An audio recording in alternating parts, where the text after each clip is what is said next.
অবহেলায় ঝুঁকিপূর্ণ খাপড়াভাঙ্গা ব্রিজ, অন্ধকারে আতঙ্কে পথচারী, মারাত্মক দুর্ঘটনার আশঙ্কা।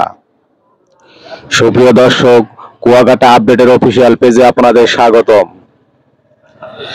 কুয়াকাটা সমুদ্র সৈকত সংলগ্ন মহিপুর অঞ্চলের খাপড়াভাঙ্গা নদীর উপর নির্মিত ব্রিজটি বর্তমানে চরম অব্যবস্থাপনা ও নিরাপত্তাহীনতার নিদর্শন হয়ে উঠেছে। রাতের আঁধারে এই ব্রিজ এখন আতঙ্কের নাম। প্রতিদিন অসংখ্য পথচারী, পর্যটক ও স্থানীয় বাসিন্দারা ঝুঁকি নিয়ে পার হচ্ছেন এপার থেকে ওপারে। ব্রিজটির ৬০টি ল্যাম্পপোস্ট থাকলেও বর্তমানে প্রায় ৩০টি বাতি বিভিন্নভাবে ঝুলে আছে। অনেক বাতি সম্পূর্ণভাবে অকেজো হয়ে পড়ে আছে, ফলে রাতের বেলায় ব্রিজের সৃষ্টি হয় ঘন অন্ধকার। বিশেষ করে সন্ধ্যার পর থেকে এই ব্রিজ পরিণত হয় এক অদ্ভুত, নিস্তব্ধ ও ভীতিকর পরিবেশে।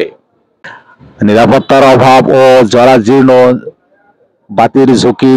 আরও উদ্বেগজনক বিষয় হচ্ছে, বাতিগুলো অনেকগুলো ইতিমধ্যে ঝুলে পড়েছে বা খসে পড়ার উপক্রম হয়েছে। বিশেষজ্ঞদের মতে এই বাতিগুলোর ওজন এবং উচ্চতা দুটোই বিবেচনায় নিলে এগুলো যে কোনো সময় নিচে পড়ে মারাত্মক দুর্ঘটনা ঘটতে পারে। মাথা বা শরীরে পড়লে তা জীবনঘাতীও হতে পারে, এমন আশঙ্কা উড়িয়ে দেওয়া যাচ্ছে না। স্থানীয়দের ভাষ্যমতে, প্রায় সন্ধ্যার পর কেউ কেউ পড়ে গিয়ে আহত হচ্ছেন। এদিকে অন্ধকারে, অন্যদিকে ঝুলে থাকা লোহার বাতি, সব মিলিয়ে এই ব্রিজ যেন প্রতিদিন মৃত্যুর ঝুঁকির সঙ্গে সমঝোতা করার প্রতীক হয়ে উঠেছে।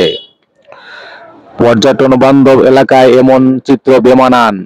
কুয়াকাটার মতো আন্তর্জাতিক মানের পর্যটন এলাকায় এ ধরনের অব্যবস্থাপনা পর্যটকদের অভিজ্ঞতাকেও প্রশ্নবিদ্ধ করে তোলে। পর্যটন নগরীর প্রবেশপথে এমন ঝুঁকিপূর্ণ ব্রিজ থাকা একদিকে সরকারের উন্নয়ন প্রচেষ্টাকে প্রশ্নবিদ্ধ করছে, অন্যদিকে জননিরাপত্তার প্রতি চরম উদাসীনতারও বহিঃপ্রকাশ ঘটছে।